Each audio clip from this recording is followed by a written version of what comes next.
देवी पार्वती भगवान शिव से मयूरेश्वर की कथा सुनाने का आग्रह करती हैं। महाराज चक्रपाणि अपनी महारानी के साथ वानप्रस्थ जाने का विचार सभा के सम्मुख रखते हैं। तभी वहां पर महामुनि शौनक पधारते हैं तथा निसंतान महाराज को संतान प्राप्ति का उपाय बताते हैं। ब्रह्मचर्य का पालन करते हुए महाराज तथा महारानी सूर्योपासना करते हैं।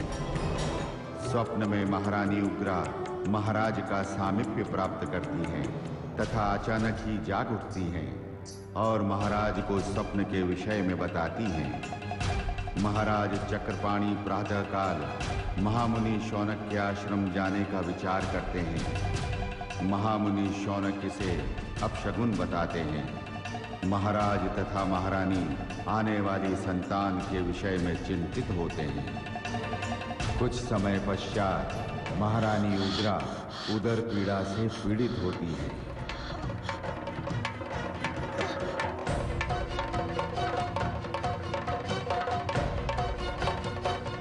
मेरा रोम रोम चल रहा है, पेट में ऐसा लग रहा है मानो कोई ज्वाला जल रही है।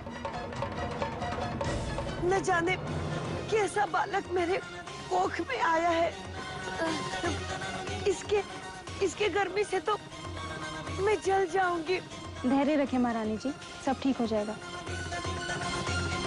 आपने तो सूर्य भगवान की आराधना की है ना, संभवतः उन्हीं का प्रसाद तेज अंश के रूप में आपको मिला हो और इसी कारण आपको अत्यधिक गर्मी लग रही है। तुम ये उपदेश की बातें बंद करो। महाराज को सूचना दो कि वो शीघ्र ही वैद्य को बुलावे। जो आज्ञा रानी जी।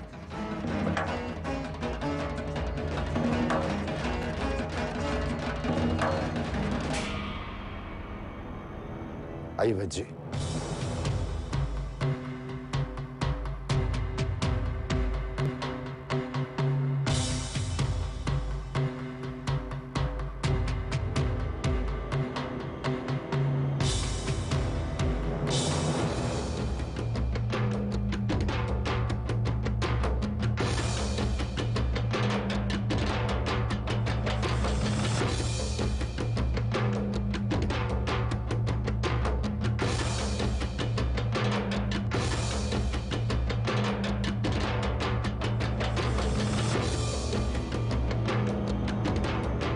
राजन, महारानी गर्भ में पल रहे शिशु का तेज सहन नहीं कर पा रही हैं।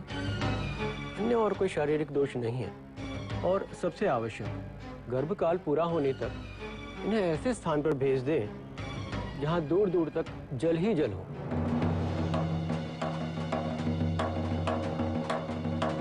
वैद्य जी, सिंधु तट कैसा रहेगा? उत्तम, अति उत्तम। जी वैद्य जी, मैं ऐसा ही करूंगा। महाराज, अब मैं आज्ञा चाहूंगा। जी, दसी।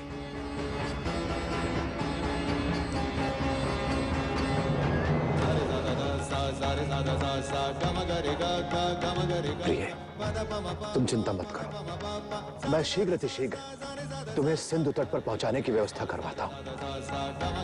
अन्य परिचारकों के अतिरिक्त तुम्हारे साथ एक कुशल स्त्री चिकित्सक भी होगी। धीरज रखो, सब ठीक हो जाएगा। दासी, ख्याल रखो, ध्यान रखो।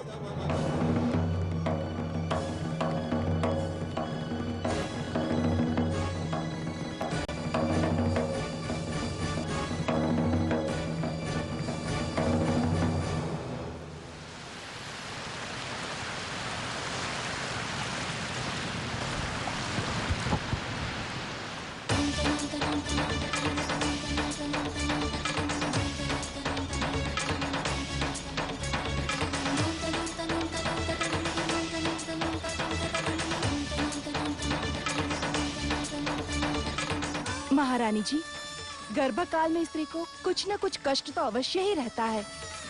फिर आपने तो सूर्य भगवान की तपस्या करके उनको प्रसन्न किया है। आपका बालक तो निश्चित ही तेजस्वी होगा। जाओ, शीघ्र ही दात्री को बुलाओ। जाओ। मेरे प्राण निकले जा रहे, दात्री को बुलाइए।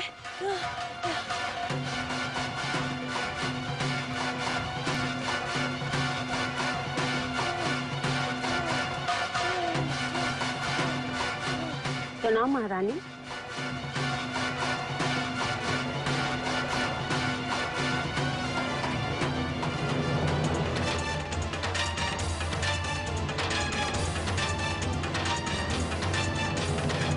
दात्री, मेरा शरीर ताप से जल रहा है। मैं इस गर्मी के ताप को और अधिक समय तक सहन नहीं कर सकती।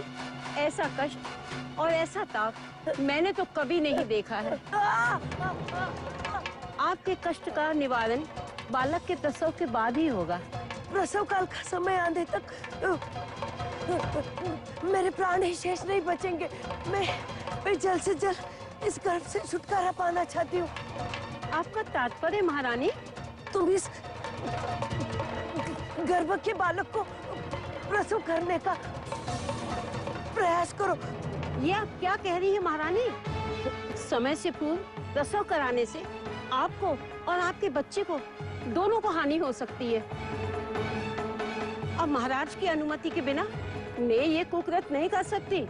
दादी, वैसे भी मुझे अपना जीवन संकट में दिखाई दे रहा है। रही बात जन्म देने के लिए महाराज की अनुमति की आवश्यकता नहीं है। तुम शीघ्र अतिशीघ्र प्रसव की व्यवस्था करो, अन्यथा मैं अपने अधिकारों से तुम्हें दंड दे सकती हूँ।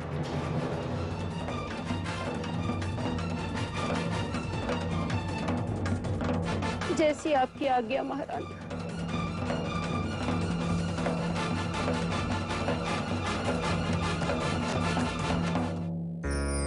मैं सत्य हूँ, होनी बड़ी प्रबल होती है। रानी उग्रा के आदेश पर बाध्य होकर धात्री ने समय से पूर्व ही प्रसव कार्य संपन्न कराया। इतना ही नहीं, प्रसव से जन्मे बालक को देखकर रानी ने बालक को सिंधु जल में छोड़ देने का आदेश दिया।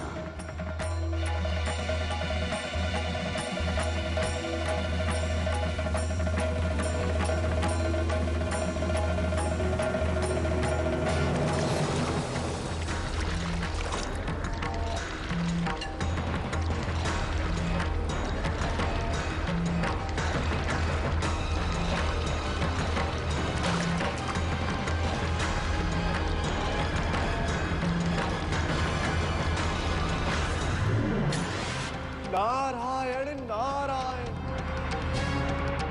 प्रणाम श्री गणेश। आपका स्वागत है नारद जी। कहिए, आज आप क्या सूचना लेकर आए हो देवर्षि? ये पृथ्वी लोक में क्या हो रहा है प्रभु? मुझे तो मानव जाति पर तरस आ रहा है। क्यों?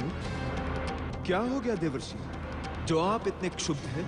हे प्रथम पूज्य, रानी उग्रा ने अपने गर्भस्थ बालक को समय से पूर्व ही जन्म देकर सिंधु जल में छोड़ दिया है। देवर्षि, जब मनुष्य मर्यादाओं का अतिक्रमण करता है तो इस तरह की घटनाएं घटित होती हैं।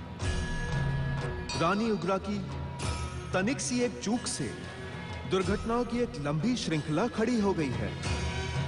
देवर्षि, अभी तो हुआ ही क्या है, आगे देखिए क्या क्या होता है। नारायण नारायण।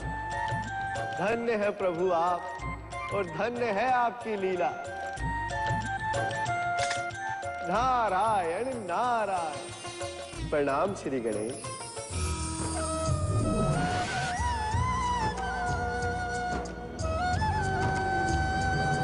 मैं तो आज आपको आपकी धरोहर सौंपने आया हूँ। धरोहर कैसे सिंधुदेव? ये आपका सुपुत्र है, मैथिल देश का राजकुमार। क्या महाराज चक्रपाणी बालक को अपने पुत्र के रूप में स्वीकार करेंगे? गणेश लीला।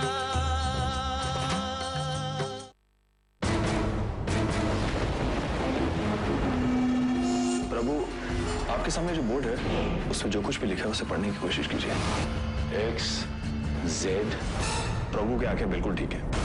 प्रभु कीजिए, कल्याण हो।